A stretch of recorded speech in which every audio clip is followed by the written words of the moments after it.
como foi que eu consegui viajar todos os países do mundo usando apenas um passaporte brasileiro.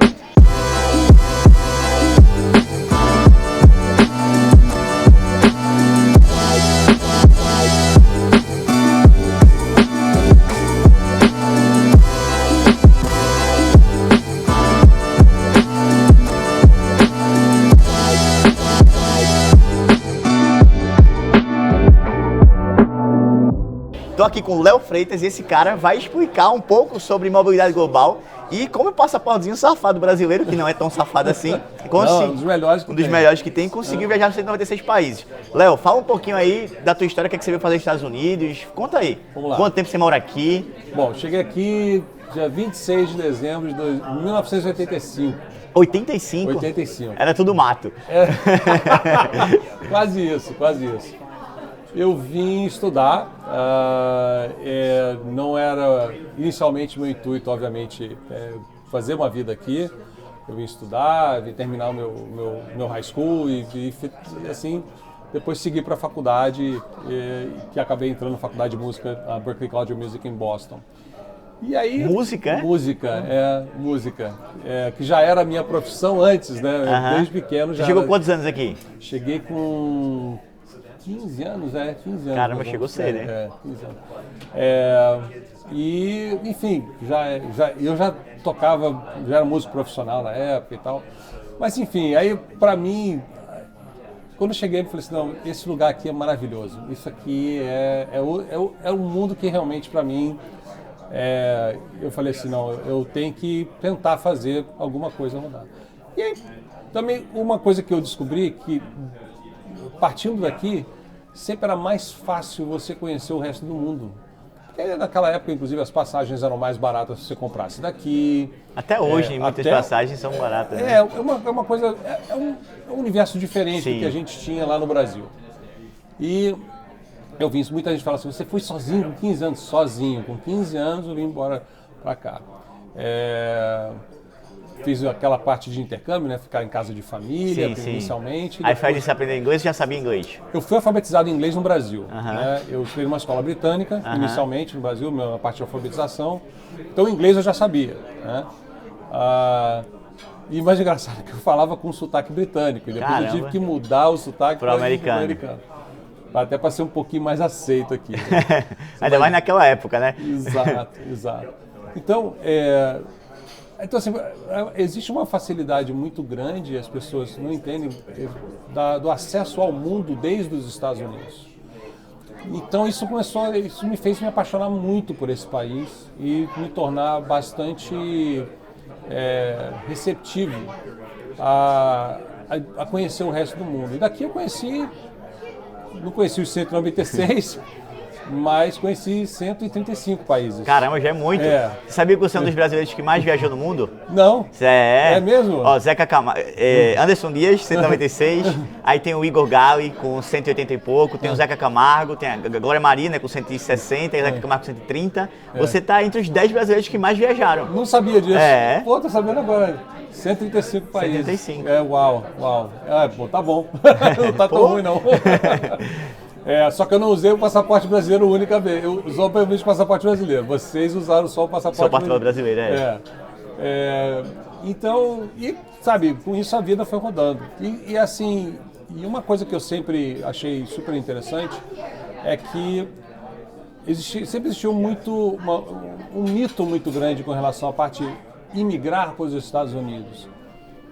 E que eu vim com visto de estudante, depois consegui um trabalho, o empregador me deu um visto temporário de trabalho, e aí depois eu me alistei nas Forças Armadas Americanas, e eu consegui a nacionalidade americana. Não, peraí, você alistou nas Forças Armadas, sério? Sim, foi uma aposta que eu fiz com um companheiro de trabalho. Como foi?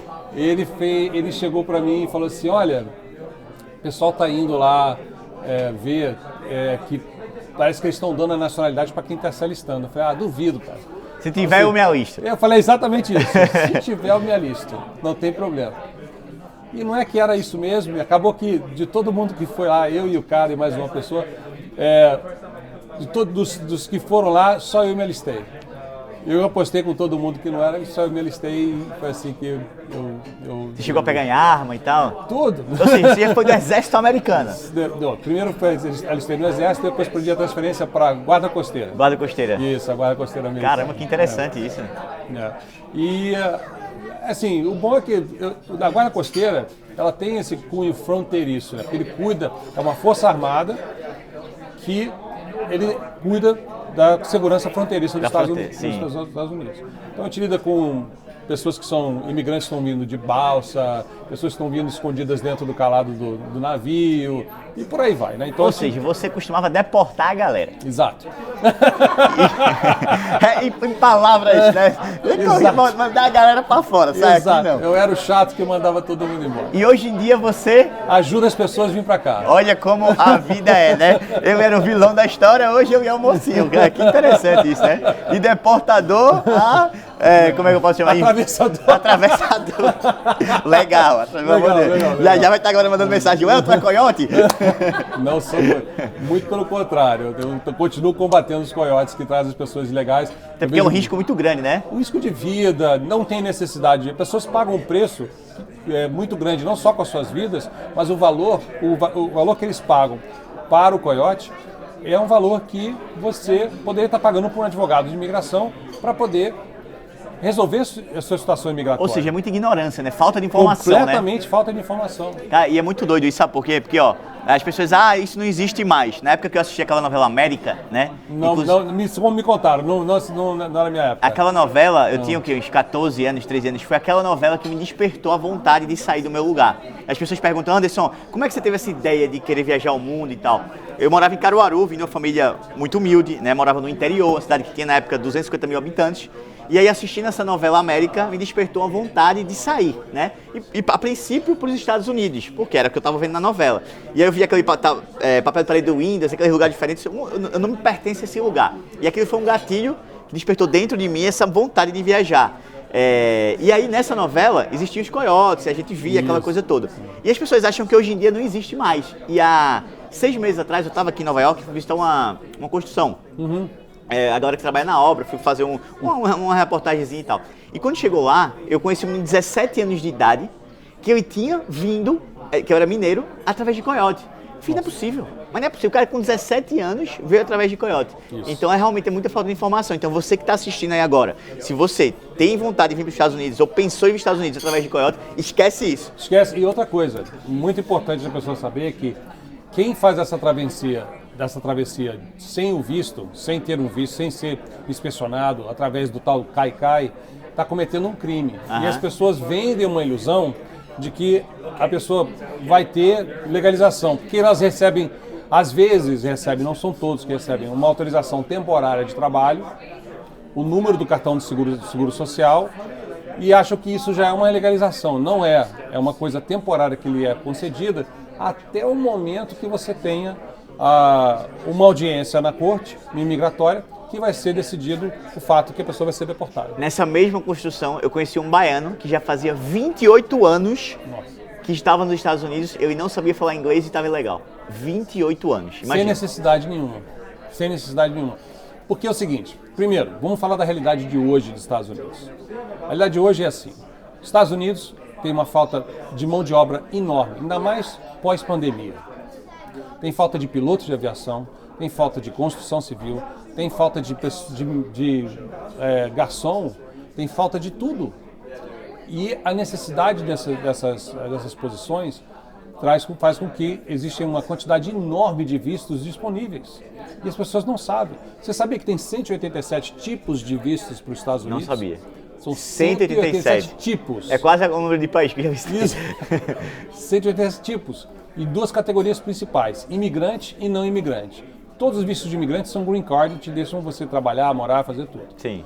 E algumas categorias de visto não imigrante permitem você ou estudar, ou trabalhar, ou dependendo do seu propósito que você vai fazer aqui. O que é mais fácil, eu casar com a Alice e pegar o documento, ou através do... Você é uma pessoa de habilidade extraordinária, você concorre para o Guinness Book of Records, então você realmente você cumpriu algo que te deixa no topo dos vloggers, vamos dizer assim, né? Como uma pessoa de habilidade extraordinária. Então você realmente não teria um problema uma pessoa com teu perfil não tem necessariamente um problema migratório. Entendi. Entendeu? Então existe, até se você quisesse uma coisa até simples, só pelo cunho jornalístico que você tem, que você faz, existe um visto específico para pessoas que fazem documentários, vlogs, etc., que é o visto de representante de mídia. Você só teria que ter um contrato de freelance com um editorial estrangeiro, não americano, um estrangeiro que você represente aqui nos Estados Unidos. Inclusive, eu vou falar aqui em primeira mão, hein? Não falei para ninguém ainda. A gente está conversando com a CNN justamente para eu ter uma partezinha de freelancer para poder representar os eventos. Por exemplo, agora eu estou indo para o Texas, para o DSWX. Isso. E eu vou entrar como imprensa no Texas. Aí, excelente. Então, já é uma coisa que eu já estou vendo já. Viu? E aí, com esse seu acesso à CNN Brasil, não é isso? Então, com a carta do freelance, você pode tirar um visto chamado visto I. Agora, olha que interessante que você falou, né? Muitas pessoas, isso que eu falo agora é muito interessante, tá? Se ajeita aí na cadeira, se ajeita aí que eu vou ajeitar. Muitas pessoas me perguntam assim, cara, como é que você conseguiu com passaporte brasileiro conseguir os vistos, por exemplo, da Coreia do Norte, da Síria, do Afeganistão? Como é que você conseguiu, né? Porque se você entra no site da embaixada desses países, vai dizer assim, do Iêmen, por exemplo, não estamos emitindo visto para turista. Não estamos. Mas existem duas formas. Existe através de Socotra, né, que é uma ilhazinha pequena, que eu não fui através de Socotra. Existe você chegar na fronteira e pagar para o policial te dar um carimbo. Exatamente. Então, todos os países, existe uma forma de entrar, né? Legalmente. Legalmente, tá? Legalmente. Todos os países. Por exemplo, agora em Portugal. Eu fui no seu escritório lá em Portugal. Isso. E aí Gostou da Maria do Céu? Gostei, falar agora. Maria do Céu super comunicativa. E a Maria do Céu falou, Anderson, porque eu tava preocupado, meu Schengen acabou, é 3 meses, passaporte brasileiro, 3 meses durante 6 meses você pode ficar 3, né? A cada 6 meses pode ficar 3. E eu fiz, eu já tô esgotando, meus últimos dias agora. Ela falou, não tem problema, existe uma forma de você renovar o visto, existe uma forma de você, através de empresa, falar que tem empresa aqui e pegar uma autorização. Existem várias formas. E as pessoas não sabem, eu não sabia disso. Eu sou uma pessoa viajada, instruída e mesmo assim eu não sabia disso. Então, olha o que a falta de informação faz com as pessoas, né? E a desinformação também, que é pior. Porque a desinformação existe também para poder impedir que você faça essa mobilidade. A mobilidade global é uma realidade. Tá? Ela é uma realidade para brasileiros. Hoje, por exemplo, um brasileiro qualificado consegue um green card americano.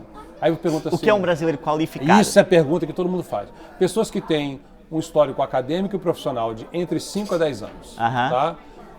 Ou seja, uma pessoa estável. Uma pessoa exatamente. Que, por exemplo, se fosse o marido e uma mulher no relacionamento, a mulher sente a segurança de casar com esse cara.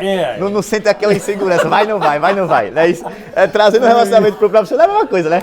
Exatamente. Você pega aquele cara raparigueiro que tá com outra, a mulher não vai querer casar, não sente confiança. Mas pega um cara que tá certinho, que só teve 2 namoradas, não sei o que, a mulher, acho que é a mesma coisa, né?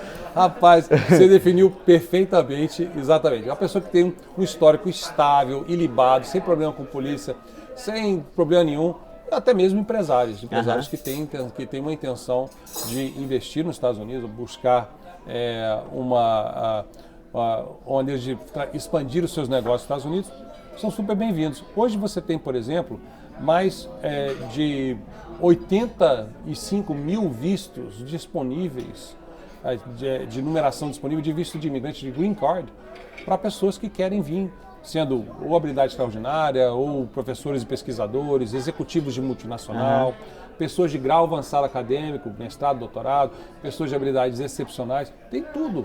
Então, e também tem o outro lado, as pessoas que não se enquadram nessa maneira de meios próprios, mas conseguem vir através de um convite de trabalho. Só que aí está o problema.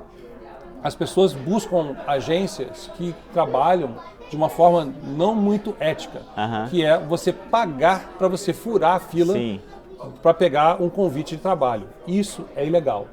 Isso é uma fraude migratória. É tipo assim, eu chego aqui, abro empresa, em vez de eu fazer, por exemplo, empresa de vender copo. Em vez de eu vender copo, eu vou vender trabalho. E aí eu finjo que vendo copo, mas na verdade meu dinheiro que está vindo do fluxo de caixa da galera que eu estou mais contratando. ou menos, isso também tem. Eu estou falando mais das agências que falam assim, bom, a empresa de fast food está contratando. Beleza. Então, essa vaga que eles estão tipo agência de emprego mesmo, né? Isso. Se passam por agência de empresa, de emprego e e você está comprando a vaga. Aham. E agora faz sentido para você com uma vaga que você vai ganhar $25 mil por ano? Não, não faz. E você pagar 20 mil? Não, não faz. Só para poder estar aqui, né? Só para você ter o visto? Isso é errado. Mas agora eu tenho outra pergunta. Vai. Você falou agora da galera que é qualificada, que tem um histórico acadêmico, um cara estável e tal. Agora, e a galera que não ganha? Vamos dizer que o brasileiro lá que tem seus 15, 20 mil reais guardados na continha do banco, tá lá na poupança, que o brasileiro ainda não sabe investir, né? Tá lá guardadinho 20 mil reais, que juntou praticamente a vida inteira, ganha lá seus 2, 3 mil reais por mês, 2, 3 salário mínimo. Esse cara, que é a realidade da maioria dos brasileiros, Sim. ele tem acesso, ele consegue de alguma forma? Consegue. Existem programas de intercâmbio, que são convites. Tem trabalhos sazonais, por exemplo, em hotéis, restaurantes, estações de esqui. Au pair. Au pair.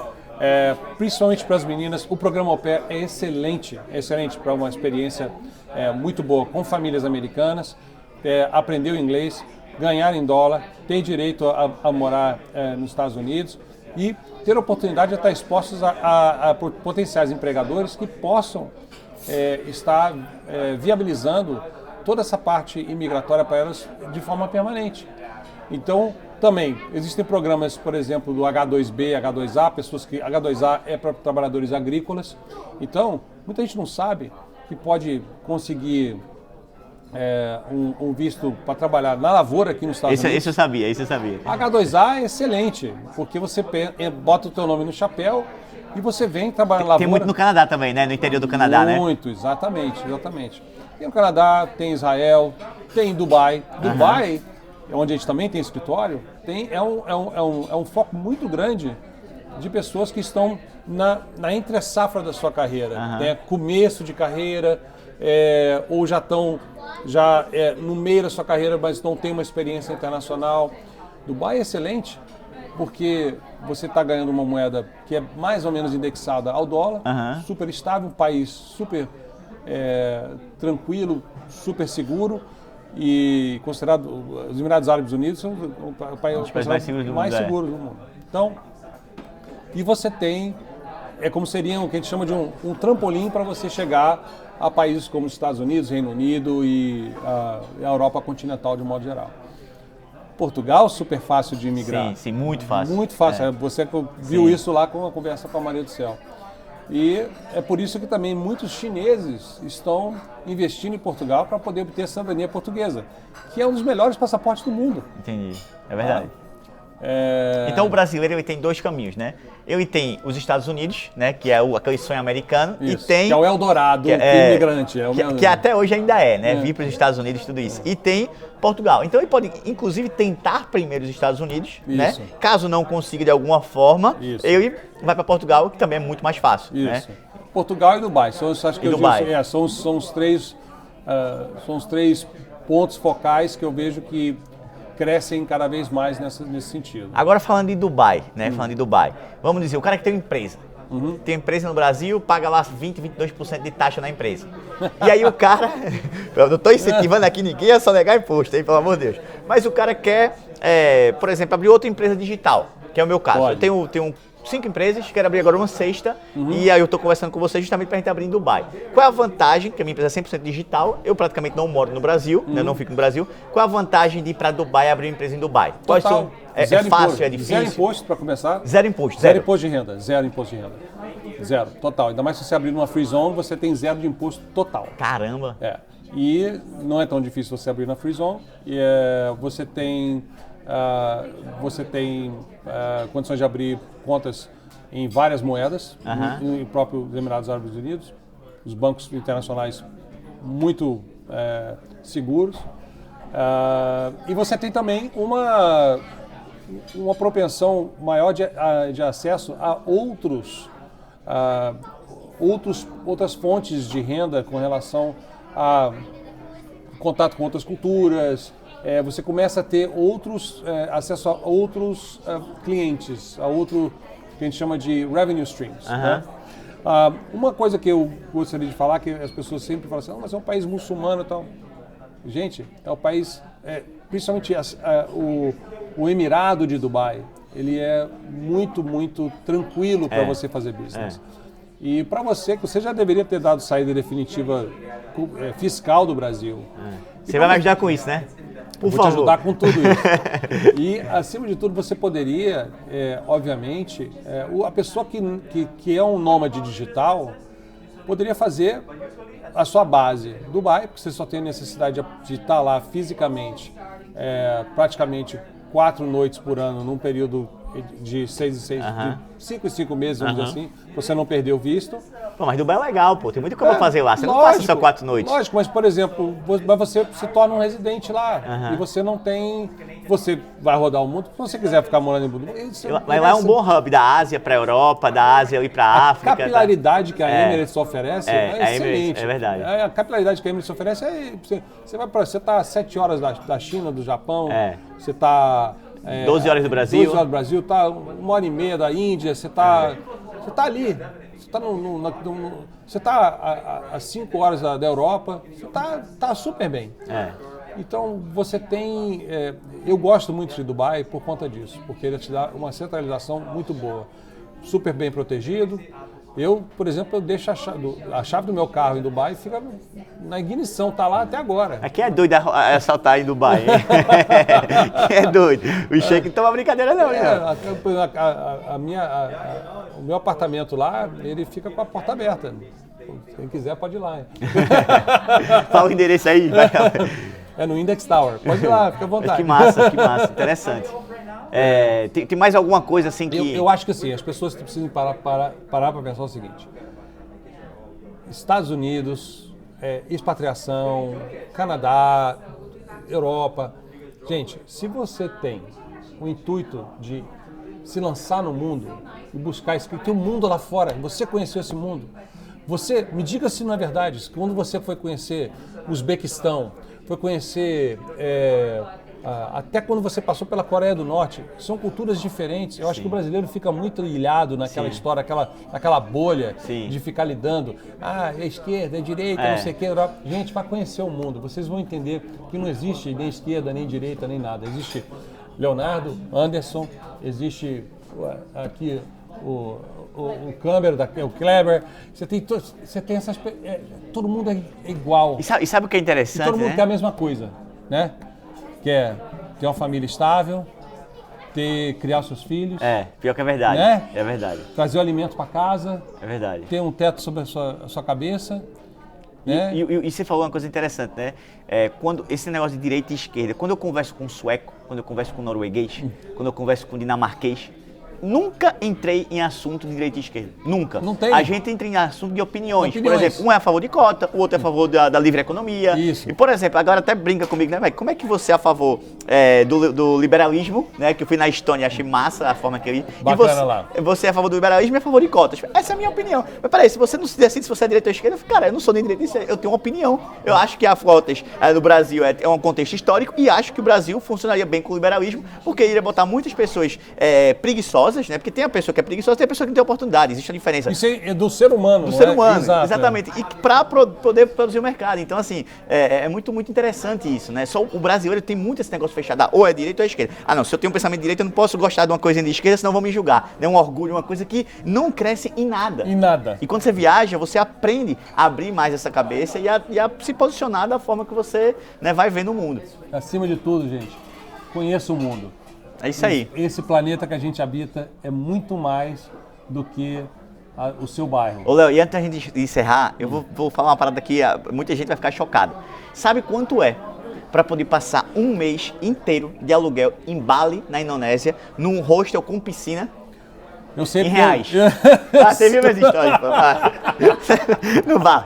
Galera, diga lá. É menos de R$300 por mês. Não é por dia, não é por semana não. É por mês. É por mês. Com R$300 por mês, você fica o mês inteiro em Bali, num hostel, né? Você divide quarto compartilhado, com piscina, com Wi-Fi bom, tudo bom. Agora imagina se você tem R$1.000. E com onda boa, hein? E com onda boa, com festa, com tudo. Então assim, para você ser um nômade digital, eu sempre falo, né? Existe um budget que eu acho que dá pra você viver em qualquer lugar do mundo. Até aqui em Nova York, Exato. você sabendo viver, são $2.000 por mês. Eu morei praticamente a minha vida adulta toda aqui em Nova York, né? Então, com $2.000 por mês, você consegue ser nômade digital em qualquer lugar do mundo. Qualquer lugar em alguns países você vai viver como rico, como na Tailândia, em Bali. E em alguns países você vai ter que segurar, como é o caso dos Estados Unidos, né? Então, assim, mas é um budget bom e dá pra você conseguir ganhar isso trabalhando online, trabalhando de várias formas, com visto nômade digital, né? Então... Tem várias maneiras de você... Agora, cuidado com a desinformação. A internet é um balaio de gato. Então, use as informações fidedignas dos sites governamentais de cada país, tá? Lá as instruções, principalmente nos Estados Unidos. As pessoas não sabem, ficam procurando informação em grupinho de WhatsApp, Facebook, né?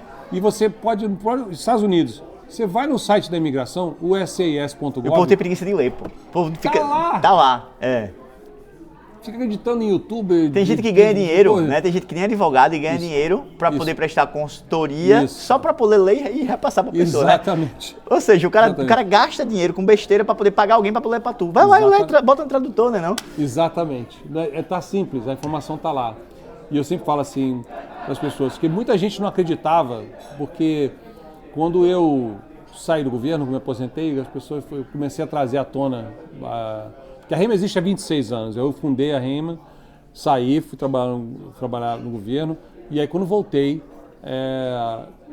em 2015, eu comecei a trazer algumas informações que não eram muito populares. E até mesmo as pessoas não aceitavam muito o que eu falava. Não, esse cara está inventando história, não existe isso. Eu falava, gente, só ir no site da imigração, tá lá. Não sei o que eu tô falando, eu tô só... eu tô só te passando o que já existe. Então, até as pessoas acreditarem nisso, as pessoas entenderem que isso é uma verdade, que você consegue vir com seus meios próprios, sem precisar de um empregador, muitas pessoas conseguem isso. Nossa, foi um trabalho suado. E até as pessoas que falavam, né, iam para os jornais, iam para a internet, falar, esse cara é louco, isso não existe, tal coisa. Hoje... vendem o mesmo tipo de serviço que eu vendo. Caramba, que interessante. Né? Então, você ser disruptivo... O que é o serviço que você vende? É imigração global. Ou seja, o cara que tá lá no Brasil agora, tá vendo esse vídeo, e aí ele pensa assim, caramba, velho, que vídeo interessante, eu gostei dessa informação, eu quero mudar os Estados Unidos, o que é que eu tenho que fazer? Só mandar um e-mail para consulta@hw.lw. Ou tem o Instagram também que tá aqui na descrição do vídeo. Tá aqui, ou o Instagram da E aí vocês REMA. prestam toda a consultoria, tipo assim, ó, você vai ter que fazer isso. Mas imigratória, tributária, empresarial, tudo. Tudo. Mas pro cara se consultar, ele paga alguma coisa? A consulta inicial é gratuita. Por exemplo, ele saber se ele tem direito, se ele não tem, se dá certo. Consulta inicial gratuita. Gratuito. Isso. Só se ele quiser entrar no processo, Isso. aí ele vai... Exato. Perfeito. Exato. Porque muitas pessoas ficam, principalmente brasileiro, ele fica, vou pagar para saber se eu... Não, o papo inicial é gratuito. Perfeito. Não vai ser necessariamente comigo, mas vai ser com pessoas da minha equipe altamente qualificadas. Então, galera, ó, recomendo estar cuidando do processo dos meus pais, né, lá em Portugal, no meu processo aqui e lá em Portugal, né, eu vou dar entrada no Green Card aqui também nos Estados Unidos. Então, vocês vão acompanhar aí e vocês vão ver que vai dar tudo certo, porque o Léo é um profissional excelente. Muito obrigado, Léo, pela conversa. Acho que foi muito esclarecedora, foi muito, né, massa, né? Eu aprendi muita coisa aqui e eu espero que você aí de casa tenha aprendido também e entre em contato com o Léo. Valeu, obrigado. Obrigado.